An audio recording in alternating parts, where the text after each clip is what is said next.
pastor, férias é bom. Não é bom não, o povo desaparece da igreja, né? Então estamos orando aí para acabar essas férias aí de uma vez. Amém? E é só eu que estou orando, né? Misericórdia, mas então tá bom, né? Tá tudo na bênção de Deus, né? Irmãos, aqui em Atos dos Apóstolos, no capítulo 3, é uma passagem muito conhecida, porque foi aonde o Pedro e o João, eles estavam descendo ali para o templo, eles foram para orar, a hora da oração, e quando eles estavam entrando no templo, havia ali um homem coxo, leso dos pés, desde o seu nascimento, nasceu com aquela deformidade, e nunca caminhou na vida. E aquele homem queria uma esmola, e o Pedro e o João, quando ele pediu a esmola, pediu para que olhasse para eles. E eles disseram aquela famosa frase, né, que a gente cita muitas vezes até nas nossas orações: não temos ouro nem prata, mas o que temos, isso te damos. Em nome de Jesus Cristo, o Nazareno, levanta e anda. Aí o Pedro ajudou ele a levantar, ele se levantou, ficou direito já sobre os seus pés e entrou no templo, saltando e louvando a Deus, cheio de alegria, né? Porque nunca havia caminhado na vida. Ele olhou para o Pedro e para o João, a Bíblia deixa bem claro, esperando receber alguma coisa. Quem é que veio para a igreja esperando receber alguma coisa? Diga amém, Jesus. Pastor, mas é errado esperar receber alguma coisa? De forma alguma. Se a gente não esperar, a gente não vai alcançar. Nós temos que esperar receber alguma coisa. Claro que eu não tenho que esperar receber uma esmola, porque Deus tem muito mais que uma esmola. Deus tem o melhor para cada um de nós, diga glória a Deus, né? Então nós já temos que vir até nessa esperança, eu vou receber alguma coisa de Deus e de Deus vem o melhor para a minha vida, e nós temos que ter isso. Eu costumo dizer que a fé sem a esperança ela não funciona. Por que não? Porque a fé é o firme fundamento das coisas que se esperam. Então é necessário que nós tenhamos esperando para que a nossa fé venha funcionar. E aquele homem estava esperando receber. E recebeu muito mais do que ele estava esperando. Ele esperava uma esmola e ele recebeu um milagre. Ele esperava um trocado e ele recebeu agora uma nova oportunidade para a vida dele. Irmão, e é isso que nós temos que fazer. Nós vamos receber de Deus muito mais do que nós estamos esperando. Muito mais do que às vezes até estamos desejando. Mas nós temos que esperar receber alguma coisa de Deus. Quem espera, diga amém, Jesus. Aí ele entrou saltando, pulando, louvando a Deus, cheio de alegria. E aí as pessoas que ali estavam começaram a olhar de uma forma atônita para Pedro e para João, achando que eles que eram o autor daquele milagre. E aí o Pedro, tomando a palavra, ele fala algo muito importante que deve servir de um ensinamento para mim e para você. Eu vou, para não atrasar muito, que eu tenho temos o nosso estudo lá do rei Josafá para encerrar hoje. Então a gente vai para lá depois. Vamos aqui do versículo 15 em diante. Deixa eu ver. Eu ia pegar um pouquinho mais para frente, mas eu vou desde o 14. Vamos pegar o 14. Que aqui é o discurso dele falando aos homens que estavam olhando para ele daquela forma, né? Daquela maneira. Mas para a gente poder fazer um negócio bom mesmo, vamos pegar desde o 13. Amém? Daqui a pouco eu vou ler todo ele, né, irmãos? Diz assim o 13. O Deus de Abraão, de Isaque e de Jacó, o Deus de nossos pais, glorificou ao seu filho Jesus, a quem vós entregastes perante a face de Pilatos, negaste, tendo ele determinado que fosse solto, mas vós negaste o santo e o justo e pedistes que se vos desse um homem homicida, e mataste o príncipe da vida, o qual Deus ressuscitou dos mortos, do que nós somos testemunhas. Deixa eu só parar um pouquinho, isso aqui é muito forte, irmãos. Quem eles mataram? O príncipe da vida. Nós temos que cuidar para não fazer o mesmo. Como assim, pastor? Nós não podemos matar de novo Jesus? Claro que podemos.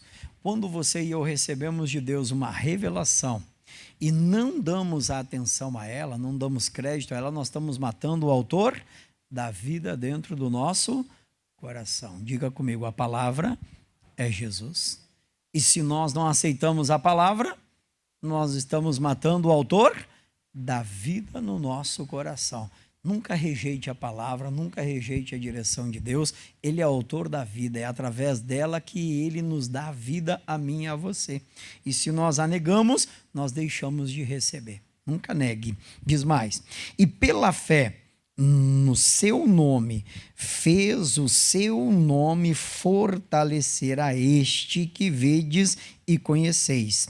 E a fé que é por ele deu a este na presença de todos vós o quê? Esta perfeita saúde. Diga assim comigo: e todos nós podemos receber. Esta perfeita saúde. Veio porque o Pedro era muito santo? Veio porque o Pedro era muito poderoso? Veio porque o João era chamado o discípulo do amor? Não. Veio pelo nome de Jesus. Meu irmão, o mesmo acontece com cada um de nós. Qualquer milagre que nós precisamos é através deste nome que nós vamos receber. Acabamos de louvar que esse nome é santo. E é de fato, e através deste nome nós podemos alcançar tudo o que necessitamos, tudo o que precisamos. Ele fez aquele homem ser fortalecido e ele faz você e eu também em nome de Jesus. Amém, irmãos? Creia nesse nome, use esse nome com fé e você vai ver o que ele é capaz de fazer. Quem crê, diga amém. Aí diz mais. Agora vamos chegar onde é que eu ministrei sexta-feira agora, versículos 17 ao 19.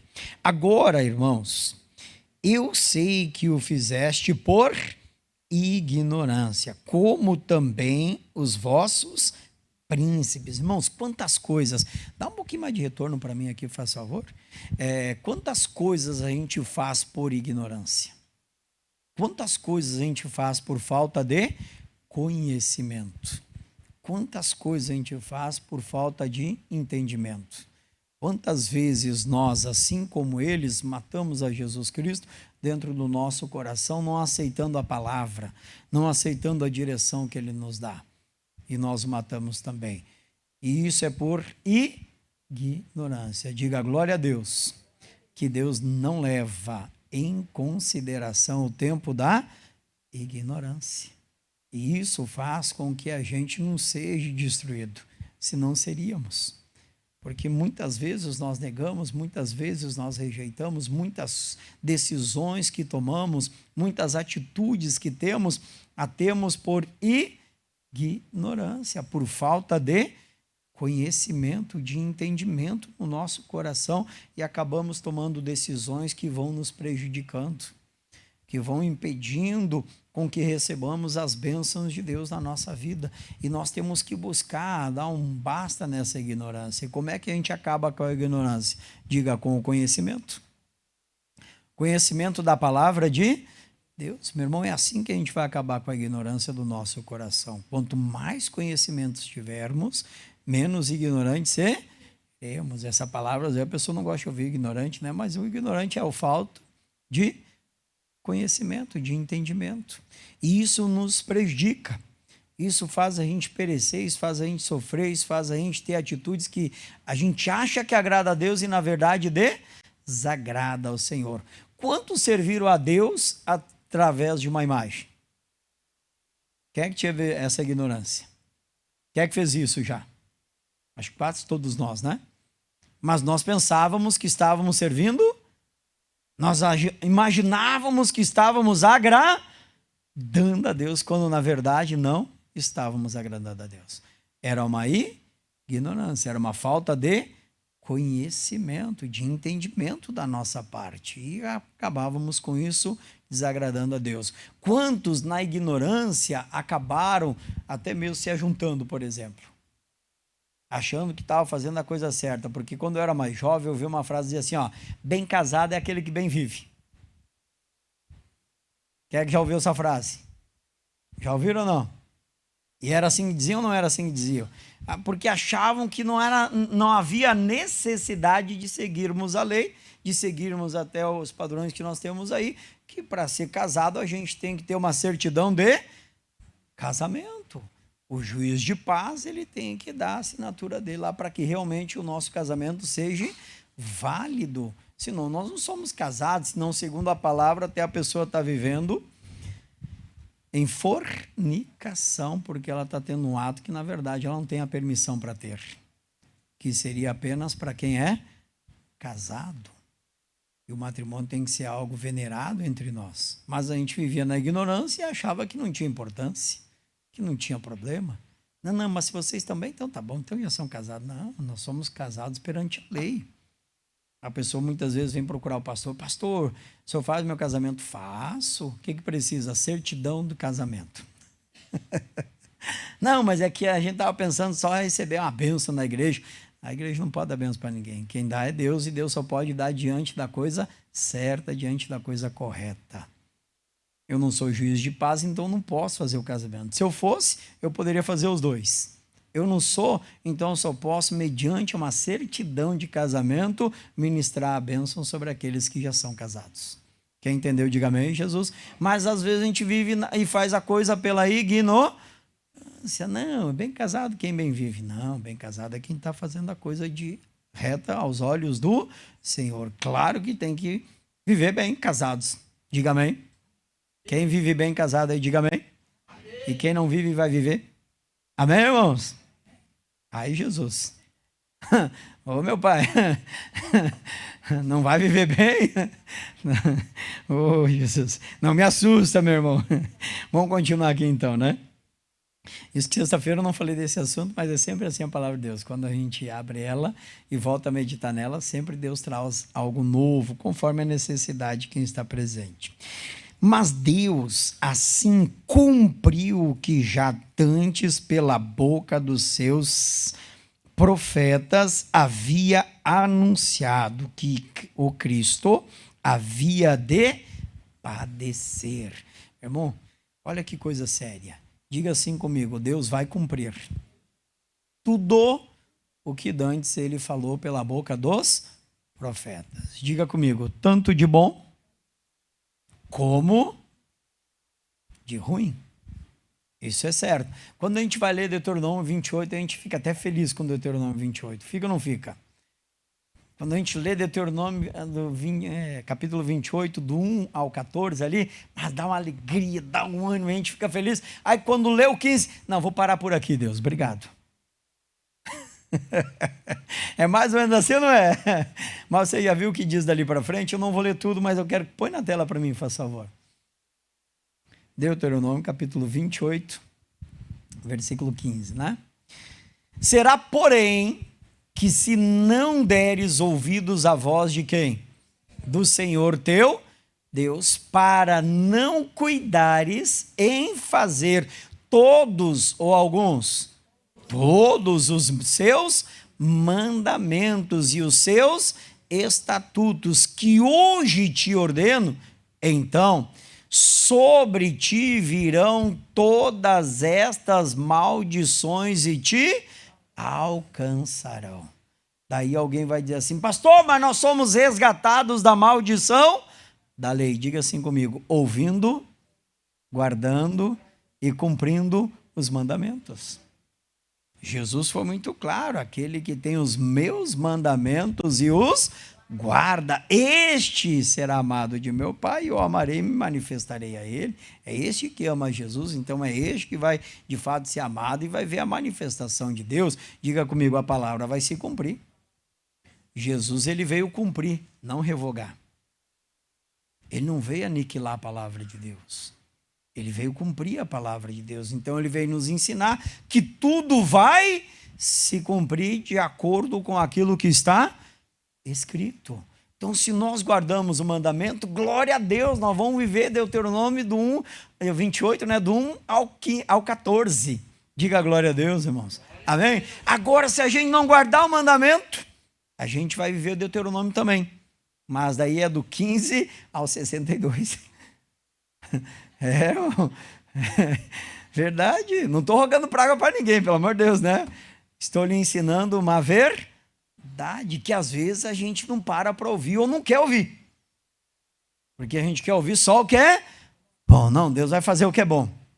Mas nós estamos aprendendo aqui aos domingos, através da história do rei Josafá, que Deus falou que ia fazer o bem, mas Deus também falou para ele que ia fazer mal, que a ira de Deus estava acesa e que veio aquela grande multidão. Claro que ele se arrependeu e Deus então mudou a sentença. E assim Deus faz. Diga assim comigo: Deus muda essa sentença diante do arrependimento, que é o que nós vamos falar agora, que é o que nós vamos ver agora. Olha o que o apóstolo Pedro fala aos irmãos daquela época. Então diga comigo: toda a palavra vai se cumprir. O que está dito, está dito. Amém, irmãos? E não tem como nós sairmos disso. Versículo 19 diz assim: arrependei-vos, pois, e convertei-vos. Então, duas coisas importantíssimas. Primeiro, diga arrependimento. Arrependimento é indispensável na nossa vida. Porque, irmãos, quer ver uma coisa? Só levanta a mão quem não falha, quem não erra aqui nessa terra. Levanta a mão aí. Mas nenhum sequer, Jesus. Meu pai. Achei que eu ia apertar a mão de alguém hoje para subir para a glória. Não tem como, né, irmãos? Todos nós erramos, todos nós falhamos, todos nós temos os nossos erros, todos nós temos as nossas falhas, todos nós temos as nossas fraquezas. Quem não tem? Se o rei Davi teve, se o apóstolo Pedro e João tiveram, se o apóstolo Paulo teve, a gente sabe que o único que não teve, que foi perfeito, foi Jesus Cristo, que venceu tudo sem pecado. Foi o único. Nós, infelizmente, acabamos errando. Nós somos que nem o apóstolo Paulo diz: o bem que eu quero fazer, eu não consigo. E o mal que eu não quero, esse eu faço. E é assim ou não é assim? Nós agimos assim, infelizmente. Então, o que nós precisamos para que a gente não viva Deuteronômio 28, do 15 ao 62? Diga assim comigo: arrependimento. O arrependimento faz com que isso não se cumpra na nossa vida. Porque quando nós falhamos, quando nós erramos, até mesmo quando nós pecamos, ao nos arrependermos verdadeiramente, isso é anulado. Porque aí vem o refrigério, vem o alívio que Deus dá. Mas sem o arrependimento, diga aí comigo, vai se cumprir. Vai se cumprir. O arrependimento, podemos dizer assim, que é uma ferramenta que Deus nos deu. É uma ferramenta para que nós possamos viver a remissão de Cristo. É uma ferramenta para que nós possamos viver a graça de Deus na nossa vida. O arrependimento é algo que é indispensável na nossa vida. E qual é a hora de se arrepender, pastor? Como diz o missionário, no segundo seguinte após ter errado. Essa é a hora, para não ficar um segundo sequer nas mãos de Satanás, nas mãos do maligno. Errou, meu irmão, na hora já se arrepende, pede perdão para Deus e as coisas vão continuar na bênção de Deus. Diga amém, Jesus? Claro, não podemos usar isso também de malandragem. Então eu posso pecar toda hora agora e me arrepender toda hora. Aí não é arrependimento, é remorso. Tem uma diferença, né? Qual é a diferença? Diga assim comigo: o arrependimento, eu sinto a dor do meu erro e luto para não viver mais de novo. E o remorso? A pessoa até sente que, poxa, não devia ter feito, né? Mas daqui a pouco a gente está fazendo de novo. Mal piscou de olho, já está fazendo de novo. Porque foi só um remorso. O arrependimento faz a pessoa não voltar àquele erro. Ela pode até depois de um tempo acabar caindo de novo, fazendo de novo, né? Porque é uma fraqueza, às vezes, que está na vida da pessoa. Mas ela vai, se arrepende e está lutando para não fazer. Para não cair de novo no pecado, no erro que ela estava cometendo. Quem está entendendo, diga amém, Jesus. Arrependimento é indispensável, irmãos. Para todos nós, tem que fazer parte da nossa vida. Se a gente pega a história do rei Saul e o rei Davi, quem é que pecou mais? Quem é que fez coisas mais graves, né? Não foi o Davi, irmãos? Foi ou não foi? O Saul não mandou matar o marido de uma mulher para ficar com ela. O rei Davi fez isso. Olha que terrível que ele fez. Mas por que Deus então rasgou o reino do Saul e não rasgou o reino do Davi? Diga aí comigo: arrependimento. O Davi, quando era repreendido, ele se arrependia. E o Saul dava desculpas. Então tem uma diferença grande nisso. Se nós damos desculpas quando nós erramos, não há arrependimento dentro do nosso coração. Vai vir o cumprimento da palavra. E em vez de recebermos a bênção, nós recebemos maldição. E a maldição sem causa, ela não se cumpre. ela não virá. Então isso nós precisamos guardar no nosso coração. E segunda coisa, depois do arrependimento, arrependei-vos, pois, e convertei-vos. Converter, meu irmão, eu entendo assim, a gente tem que se converter todo dia. Porque conversão é mudança de direção. A gente fala dobra à direita, na verdade, nós teríamos que falar converte à direita, né? Mas é mais fácil, né? É o nosso nosso jeito de falar. Mas a expressão correta seria converte à direita. Que conversão é isso? É mudar de direção. E a conversão, ela não acontece no dia que nós aceitamos Jesus. Diga comigo, ali é o início. Mas você aceitou Jesus, já mudou completamente? Já não erra mais? Já não faz mais nada de errado? Não. Então a conversão ela tem que ser diária. Nós vamos mudando de direção, nós vamos mudando de pensamento, nós vamos mudando no nosso jeito muitas vezes de falar, porque a maioria de nós, quando aceitamos Jesus, tínhamos a boca cheia de palavrão. É ou não é verdade? Ah, pastor, mas eu conheço gente que está 20 anos na igreja e ainda fala palavrão, porque não se converteu ainda. Não teve uma mudança de direção, ainda não houve uma conversão de verdade, porque se há conversão não vai mais falar. Eu me converti, então não vou mais falar dessa forma, porque dessa forma eu falava quando eu estava no mundo, quando eu não era de Jesus. A conversão leva a pessoa a viver uma mudança. Olha o apóstolo Pedro. O apóstolo Pedro andou 3 anos ao lado de Jesus. Já tinha aceitado Jesus como o Senhor da vida dele, tanto que chamava ele de Senhor, mestre. Então ele já tinha aceitado Jesus. Mas aí daqui a pouquinho Jesus olha para ele e diz assim para ele, Pedro, diga aí para o seu irmão, depois de 3 anos. Pedro, quando te converteres, confirma os teus irmãos. Então Pedro andava com Jesus, tinha Jesus como Senhor da vida dele, mestre, mas ainda não era convertido. A conversão veio depois. Aí o homem caiu em si. Aí ele começou a mudar de atitude. Era aquele qualquer coisinha tinha uma resposta na ponta da língua. É aquele porque Jesus diz para ele, o Pai te revelou tal coisa. Aí Jesus começa a falar do que vai acontecer. Senhor, de maneira alguma vai te acontecer uma coisa dessa. Já acho que pode repreender o mestre daí. Aí Jesus lasca. Para trás de mim, Satanás.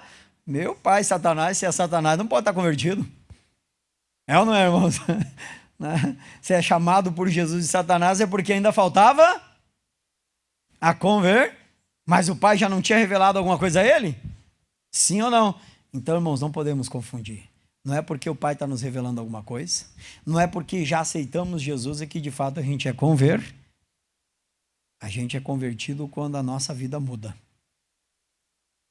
Nós somos convertidos quando realmente nós mudamos o nosso jeito de pensar, de olhar, de falar, de agir e até de se vestir. Porque para a pessoa que é do mundo, qual é que é o padrão de vestimento? Quanto mais puder mostrar, melhor é. Para quem é de Deus, para quem é convertido, quanto menos mostrar, melhor é. Isso é conversão. Isso é mudança, diga glória a Deus, né? É mudança. É ou não é verdade? Posso falar ou não? As irmãs vão ficar bravas comigo. Posso falar?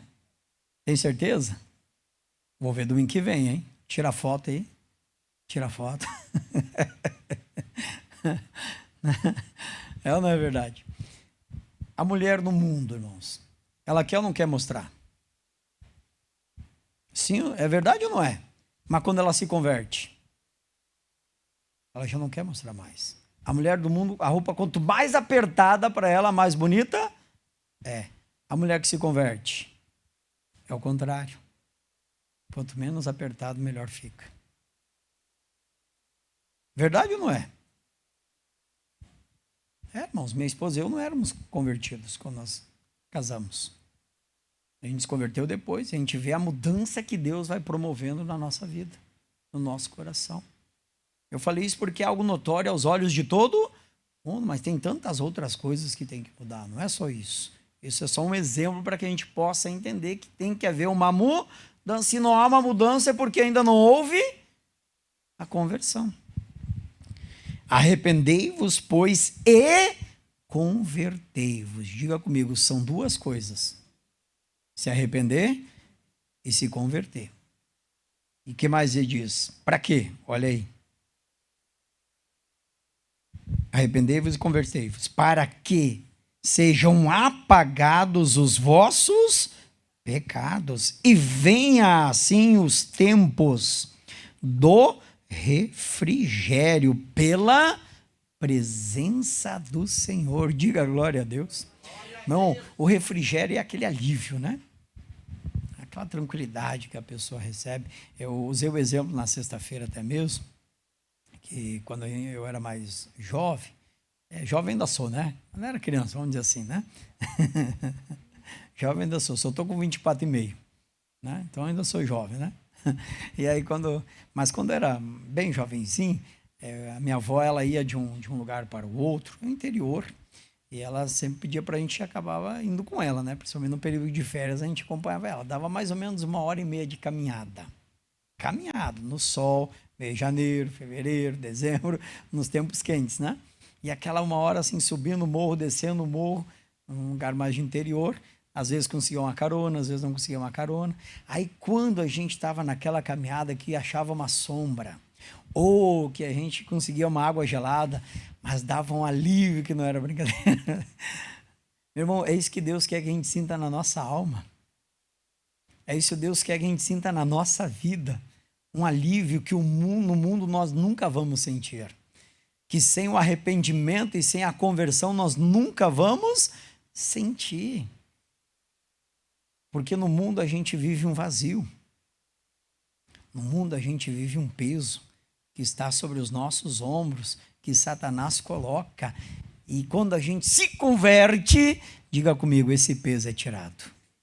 E aí a pessoa sente o alívio. O alívio de um peso que ela está carregando que não é para ela carregar. Diga assim comigo, o alívio da canga de Satanás. Mas isso só vem com o arrependimento e a conversão. Aí vem aquele alívio da doença, vem aquele alívio da opressão, vem o alívio da depressão, vem o alívio para tudo na vida, irmãos. O alívio da nossa alma, o alívio que vai resolvendo os problemas que nós enfrentamos. Diga glória a Deus. E é bom ou não é bom sentir alívio? É bom ou não é, irmãos? É bom. Você já sentiu alguma vez algum alívio? Vou falar de um outro. Posso falar de um outro alívio ou não? Meu pai, acho que dá para falar, acho que não tem problema não, né? Se fosse o pastor Marcos, já falava mais aberto, mas eu sou mais... né? Quando a gente está com a bexiga cheia, você está apertado, se aperta aqui, segura dali, está viajando, não tem onde descarregar a bexiga. Aí daqui a pouquinho você encontra um lugar que pode descarregar e quando você termina... é assim ou não é?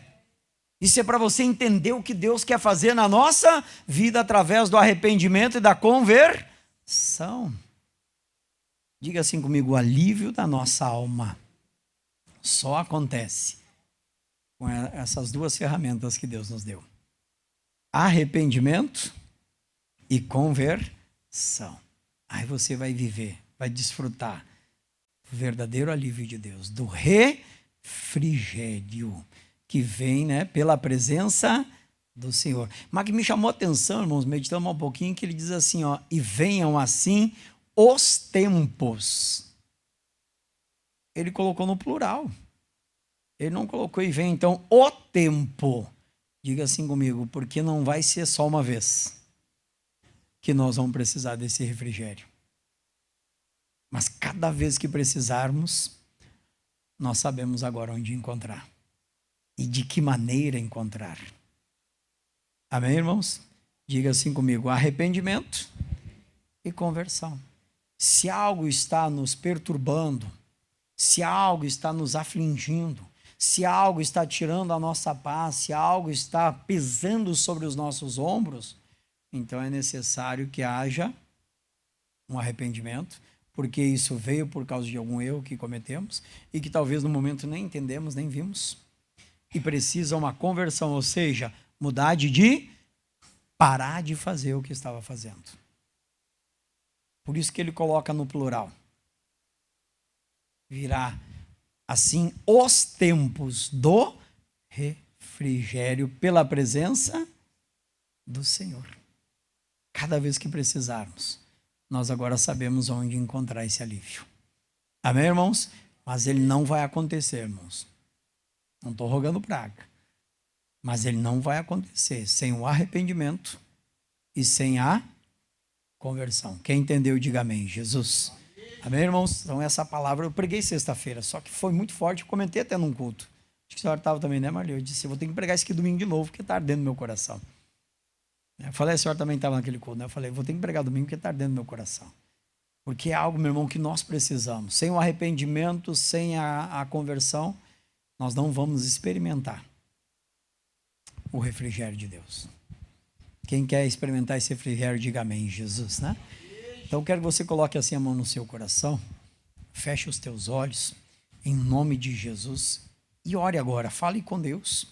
Irmão, se tem alguma coisa agora a confessar a Deus, confesse nesse momento. Agora, se tem algo a se arrepender, se arrependa, não tenha medo, não tenha vergonha, não precisa falar alto, fala baixinho, é só você e Deus, é só Deus que precisa ouvir agora, ninguém mais, coisa alguma. Quem sabe esse é o motivo de você até hoje não ter recebido até mesmo a cura que você tem direito. Quem sabe esse é o motivo de não ter recebido uma libertação a qual você tem direito. Quem sabe esse é o motivo de não ter recebido uma bênção que você tem buscado há tanto tempo e que você tem direito. Então Deus hoje nos ensina e nos mostra que é necessário o arrependimento e a conversão. É necessário que a gente venha se arrepender, confessando ao Senhor o nosso erro, a nossa falha, e em seguida tomando a decisão que não mais praticaremos tal ato, tal coisa. E isso trará então o refrigério, o alívio.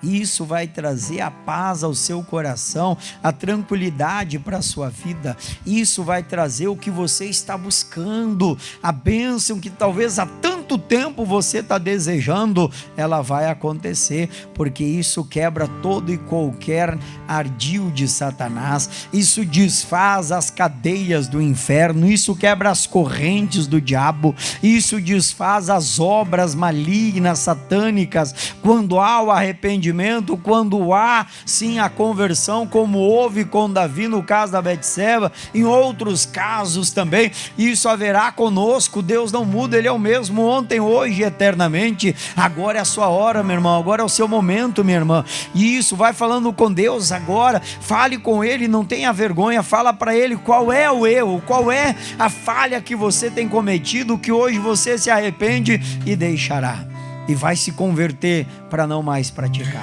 Deus, eu creio, Senhor, eu creio que dessa forma virá o refrigério a cada um de nós, Pai, e veremos e viveremos a glória do Senhor, o Teu poder, a manifestação da Tua graça em nossas vidas, Pai, a cura, a libertação, a transformação tão desejada em nome de Jesus.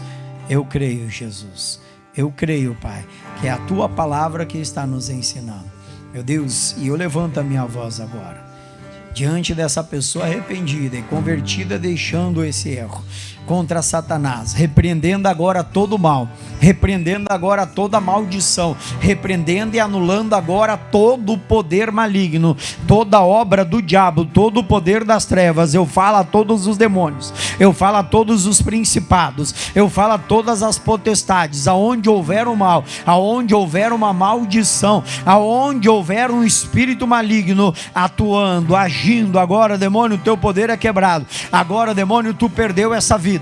Agora, espírito maldito do inferno, tu perdeu essa batalha, acabou o teu reinado, acabou agora o teu reinado sobre essa vida, em nome de Jesus. Todo espírito contrário, toda obra do diabo está sendo amarrada, está sendo paralisada. Esse espírito de enfermidade, esse demônio que vinha causando dor nesse corpo, isso que vinha causando esse problema, seja na coluna, seja nas costas, ó, seja no joelho, na perna, no pé, na alma, em nome de Jesus, vai sair agora, vai bater em retirada. Nenhum mal vai ficar, obra nenhuma do diabo vai permanecer, praga nenhuma do inferno vai continuar nessa vida. Eu amarro, eu paraliso todo o poder das trevas, toda ação do diabo, em nome de Jesus não vai ficar. Sai com essa diabetes maldita, vai saindo agora. Esse problema na pressão, uma hora baixa, outra hora é alta, não vai permanecer. Essa opressão na alma, essa opressão no coração, tem que sair agora em nome de Jesus. Todo mal, toda maldição, toda obra do inferno, toda obra do diabo, é um trabalho que foi feito, arriado, mandado, e essa pessoa diz que pegou, mas não vai pegar mais, porque agora ela entendeu, através do arrependimento, através da conversão, toda obra do inferno é quebrada, é paralisada, todo jugo do diabo é quebrado agora, em nome de Jesus. Eu digo a todo mal, eu digo a toda maldição, do alto da cabeça à planta dos pés, todo tipo de enfermidade, não importa o nome que der, não importa o que essa pessoa tem passado, é uma amarração financeira, é um problema conjugal, é uma incompatibilidade conjugal que acometeu essa vida, mas agora eu repreendo, agora eu paraliso, agora eu anulo toda maldição do inferno. Eu digo, demônio, teu reinado finda agora, acaba agora, pega tudo que é teu, pega todo o teu mal, toda a tua maldição e saia, vai embora, em nome de Jesus. Pai, em o nome do Senhor Jesus, eu oro e abençoo a vida de todos os meus irmãos, e eu creio, Pai, que essa pessoa sente agora o refrigério do Senhor, o alívio na sua alma. Essa que até chegou aqui pesada hoje, Pai, ela chegou aqui, parece que ela estava carregando um peso, estava oprimida mesmo, em pleno domingo de manhã ela já se sentia oprimida, mas agora, Deus, ela recebe pela presença do Senhor o alívio, o refrigério, em o nome de Jesus. Diga amém e diga graças a Deus, diga obrigado, Jesus. Amém, irmãos? Vamos aplaudir a ele merece. Deixa eu só perguntar, meu irmão, nem ia colher testemunho, mas deixa eu perguntar, porque eu senti isso no meu coração. Quem é que chegou aqui hoje, em pleno domingo de manhã, já assim, carregado, pesado? Pastor, eu estava muito pesado, e agora o coração saiu. Não precisa nem microfone, só levanta a mão para nós vermos. Quem é que chegou assim, lá atrás uma pessoa? Quem mais? Chegou pesado, pastor. Segundo, mais alguém? 3, 4, tem mais alguém que eu não enxerguei? E agora? Foi embora? Saiu? Tão bem? Glória a Deus, obrigado, Jesus. É isso, irmão, é a direção de Deus, e a gente tem que seguir essa direção. O refrigério vem, diga, pelo arrependimento e pela conversão. É certo, meu irmão, a gente ora e Deus abençoa. Mas vamos para a segunda palavra. Vou ter que correr um pouquinho agora, que eu acabei me estendendo na primeira aí, né? Mas vamos lá, já chegamos no capítulo 21. O capítulo 21, na verdade, só fala aqui no início do rei Josafá, mas eu ainda quero continuar terminando aqui hoje esse estudo, porque é muito importante. O Josafá aqui, agora a gente vai ver que chegou o dia da partida dele, mas o filho dele assumiu o reinado, e o filho dele não foi bom. Por que não foi bom? Diga assim comigo, uma aliança do passado. As alianças do passado podem trazer prejuízos no futuro. Se elas não forem quebradas, se elas não forem desfeitas, elas podem trazer prejuízos mais tarde. Até podemos usar essa palavra ali, se não houver o arrependimento e a conversão, ela pode trazer problemas futuros, e foi o que aconteceu com o filho aí do rei Josafá. Diz assim, versículo 1 do capítulo 21 do segundo livro das Crônicas. Segundo livro das Crônicas, capítulo 21. Hoje a gente encerra esse estudo aí, né, irmãos? Diz assim, ó: depois Josafá dormiu com os seus pais, e o sepultaram com os seus pais na cidade de Davi. E Jorão, seu filho, reinou em seu lugar. E teve irmãos, filhos de Josafá: Azarias, Jeiel, e Zacarias, e Azariel, e Micael, e Zefatias. Todos estes foram filhos de Josafá, rei de Israel. E seu pai lhes deu muitos dons de prata e de ouro e de coisas preciosíssimas, como com cidades fortes em Judá. Porém, o reino deu a Jeorão, porque era o primogênito. Diga assim comigo: Josafá abençoou a vida de todos os seus filhos. A todos eles ele deu dons. Dons são dádivas, né? E ele deu dádivas. E a Bíblia diz que Deus também nos dá dádivas. Também nos dá dons. E nós temos que tomar posse disso. Nós temos que viver isso. Assim como o rei Josafá abençoou seus filhos, olha por irmão, diga assim, diga: Deus quer nos abençoar. Bom, o que ele deu para os seus filhos? Coisas preciosíssimas. O que Deus nos dá também é preciosíssimo. Por isso que quando nós recebemos algo de Deus, nós temos que louvar Ele, adorar Ele e guardar com todo o nosso amor, com todo o nosso cuidado. Nós não podemos desperdiçar o que Deus nos dá. Diga, o que Deus nos dá são dádivas. E Ele nos dá para que a gente possa usufruir, para que a gente possa usar em nosso benefício e também benefício de outros, né? Não vou me deter muito aqui, mas olha o que diz agora. E subindo Jeorão ao reino de seu pai, e havendo-se fortificado, matou todos os seus irmãos à espada, como também alguns dos príncipes de Israel. Diga assim comigo: esse homem era mau, mas era o primogênito de Josafá. Era o que andava mais perto do rei Josafá, o que estava sendo preparado para assumir o trono do Josafá. Qual foi o erro? Diga comigo: uma aliança no passado. Uma aliança que o Josafá nunca deveria ter feito. Ele levou uma bronca por causa disso do próprio Deus. Qual foi a aliança? Ter casado o filho dele com a filha do rei Acabe. Diga assim comigo: ter casado alguém que era de Deus com uma bruxa. E foi. A gente sabe que naquela época casamentos eram arranjados, né, irmãos? Eram alianças políticas. Assim que se casavam. Por que o Salomão teve tantas mulheres? Todas elas eram alianças políticas, né? 700 mulheres eram. Todas foram alianças políticas que ele fez e acabava se casando. E o pai do rapaz aqui agora, diga, o rei Josafá, que era um bom rei, mas tomava algumas decisões erradas. E isso é exemplo para a nossa vida, que às vezes a gente é bom, uma pessoa boa, tranquila, se esforça para viver a palavra, luta para viver a palavra, mas às vezes tomamos decisões erradas que vão trazer prejuízo mais tarde, que vão trazer problema mais tarde. E às vezes é aquele negócio também, ele casou o filho e depois não cuidou mais qual era a índole do filho. Ele não observou isso, não cuidou disso e botou o filho no trono, não deveria ter feito. Ele tinha o poder para não fazer, mas como era o primogênito, ele quis seguir a linhagem. Apesar que o rei Davi, se a gente pegar por ele não era o primogênito.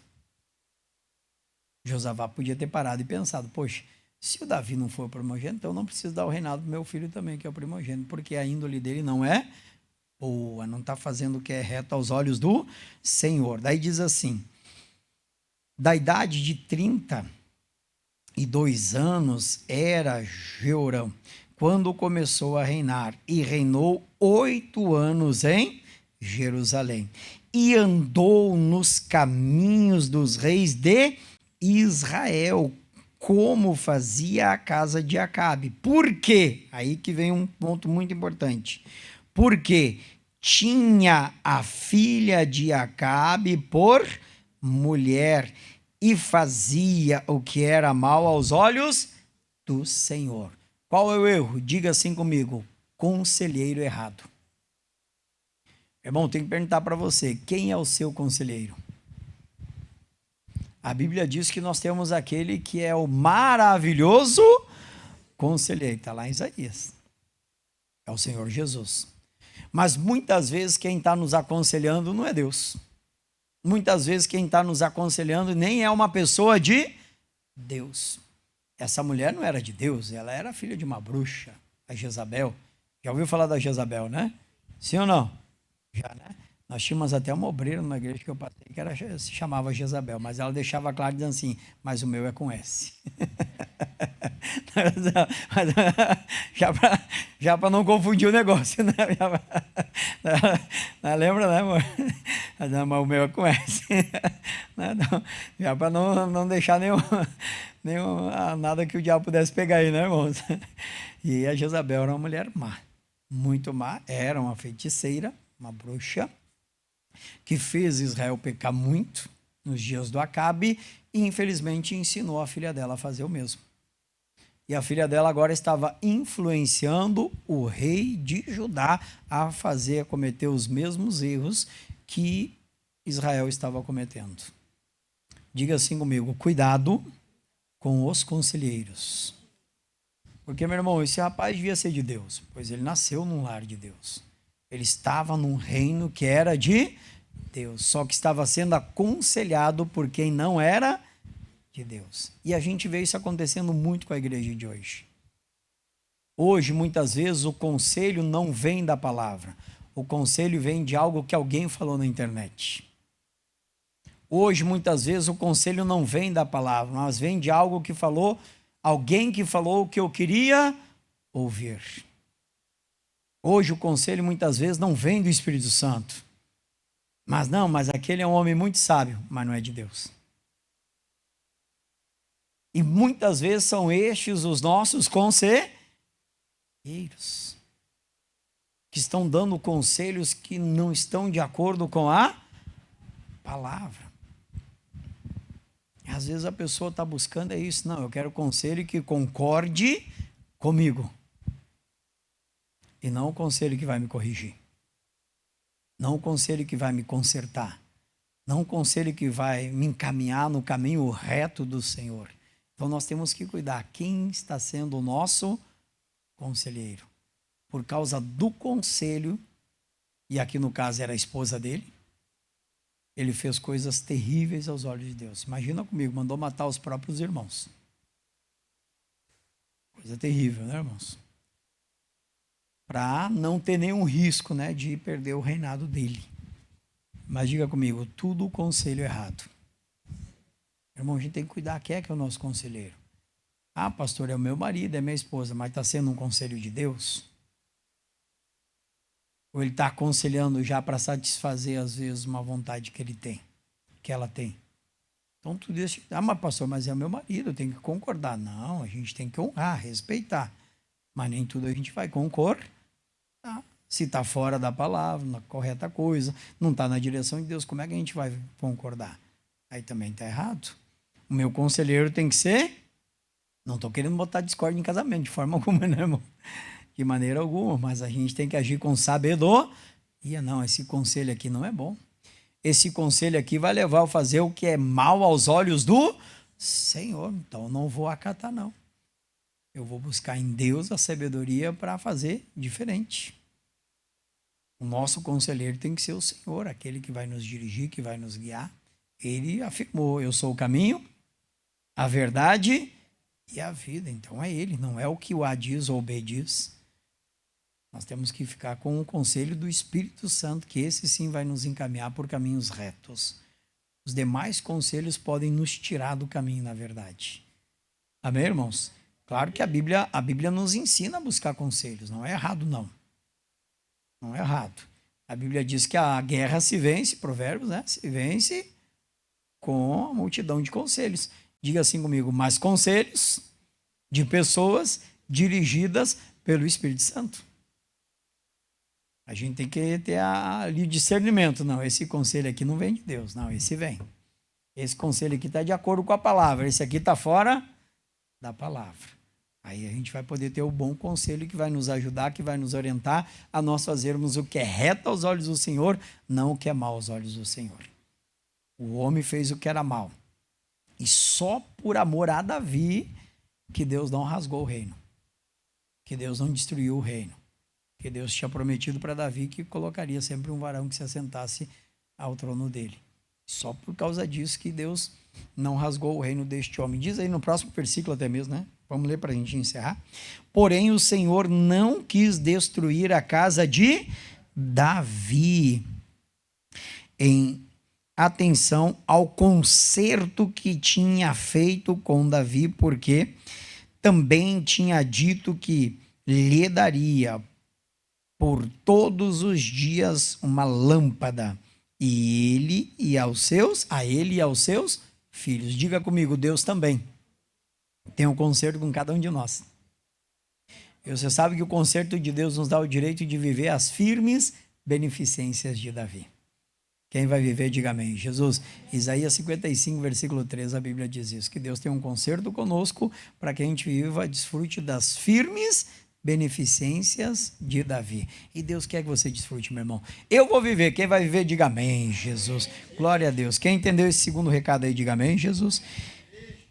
O recado é, cuidado com os conselhos, ou com os conselheiros. Quem tem sido o seu conselheiro? É de Deus? É cheio de Espírito Santo? Fica firme no conselho que vai dar certo. Não é? Com sabedoria, rejeite aquele conselho e deixe de lado e não pratique. E vai fazer com que Deus te honre a cada dia em nome de Jesus. Amém, irmãos? Vamos ficar de pé para a gente fazer mais uma oração agora? Coloque a mão aí no seu coração. Feche os teus olhos, Senhor nosso Deus. Em o nome de Jesus, Pai, não existe melhor conselheiro do que o Espírito Santo. É Ele que de fato consola, conforta, fortalece, renova. É Ele que nos guia pelas veredas da justiça. Por onde queremos ser guiados, por onde queremos ser orientados, Pai, estamos aqui na Tua presença e cremos que a palavra é dada para que a gente possa, Senhor, fazer a coisa certa, que agrade aos Teus olhos, para que nós possamos consertar o que tem que ser consertado e continuar fazendo aquilo que estamos fazendo de certo. Meu Deus, em nome de Jesus, tudo o que queremos é Te agradar, é fazer a Tua vontade, é cumprir o Teu querer, é andar nos Teus caminhos, não nos desviando nem para a direita nem para a esquerda. Pai, Tu és o Senhor da nossa vida e em Ti nós cremos e confiamos, e que nunca falte o Teu conselho em nosso coração. Que sempre, ó Deus, viemos andar em Tua presença e sermos cheios do Teu Espírito Santo, porque aí poderemos discernir o conselho que estamos recebendo, se ele de fato vem de Ti ou não, se ele de fato está na luz da Tua palavra ou não. Senhor, em nome de Jesus, nós sabemos e reconhecemos que precisamos da Tua presença, Pai, que sem Ti nada somos e nada podemos fazer. Vem, enche-nos da Tua unção, vem e derrama sobre nós a Tua graça, a Tua glória, vem e reveste-nos do Teu poder, Senhor, e da Tua santa presença. Oh, aleluias, aleluias, Pai, mais da Tua presença nós queremos, mais do Senhor nós desejamos. Oh, estamos aqui para Te adorar, para Te glorificar. Tu és o Senhor da nossa vida, Pai. Receba o nosso louvor, a nossa adoração. Oh, é em comunhão contigo que vamos poder discernir os conselhos que estamos recebendo, se são de Deus ou não, Pai. É na Tua presença que de fato nós vamos conseguir entender. Oh, aleluias e glórias ao Teu nome. Te adoramos, Jesus, Te louvamos, ó Deus, e assim nós queremos ser influenciados pela Tua fidelidade, pela Tua palavra, pela luz do Teu Evangelho, Senhor. Meu Deus, em o nome de Jesus, sabemos que quando a pessoa chega na fase adulta, ela faz as suas próprias escolhas. Mas, Pai, em nome de Jesus, que os nossos conselheiros sejam sempre aqueles que estejam cheios do Teu Espírito Santo, para que as nossas escolhas sejam sábias. Oh, meu Deus, e assim nos encaminha a fazer o que é reto aos Teus olhos, Pai. Essa palavra é para nós que ouvimos a Tua voz e que estamos na comunhão contigo, Pai. Em o nome do Senhor Jesus. Obrigado, Senhor. E amém, Jesus. Amém, irmãos? Glória a Deus. Vamos sentar, queridos? Para a gente não atrasar aqui, né? Deus é bom. Deixa eu fazer um convite para todos que estão em casa. Olha só, que vão assistir esse vídeo. Irmãos, nós estamos fazendo aqui 3 unções. Nós fizemos semana passada no alto da cabeça. Hoje eu vou ungir a palma das suas mãos. E domingo que vem eu vou ungir os seus pés. Pastor, mas por que 3 unções? O rei Davi recebeu 3 unções. A primeira foi quando ele foi levantado rei no meio dos seus irmãos. Samuel estava lá e ungiu ele no meio dos irmãos, mas ainda ele não assumiu o reino. Foram cerca de 13 anos até que ele assumisse. E a segunda unção foi quando ele foi levantado rei só sobre Judá. E ali ele recebeu a segunda unção. E a terceira unção aí foi quando ele foi então ungido rei sobre todo Israel, sobre as 12 tribos. E ali então ele recebeu a terceira unção. E aí Deus tocou no meu coração para fazer as 3 unções. Diga aí comigo, a unção da vitória e do enriquecimento. Amém, irmãos? Por que do enriquecimento, pastor? Porque esse é o propósito do refrigério, do refrigério não, fiquei com essa palavra na cabeça, é da remissão, tá? Do enriquecimento, e nós vamos desfrutar dela em nome de Jesus. Então, depois no final do culto, eu vou fazer a unção na palma da sua mão, e semana que vem vai ser no pé. Ah, por que no pé, pastor? Para a gente caminhar por caminho reto, para a gente andar por caminho direito em nome de Jesus. E eu senti de Deus fazer, então nós vamos seguir essa direção de Deus. Aí vai ser bênção para a sua vida para esse ano de 2026. Você vai andar por lugares retos, aonde Deus vai te abençoar e muito em nome de Jesus. Então, nós vamos fazer a terceira domingo que vem. Hoje é a segunda. Ainda tem às 15 e também às 19 horas aqui na rua Arce Prestes Paiva, 135. Amém, Jesus.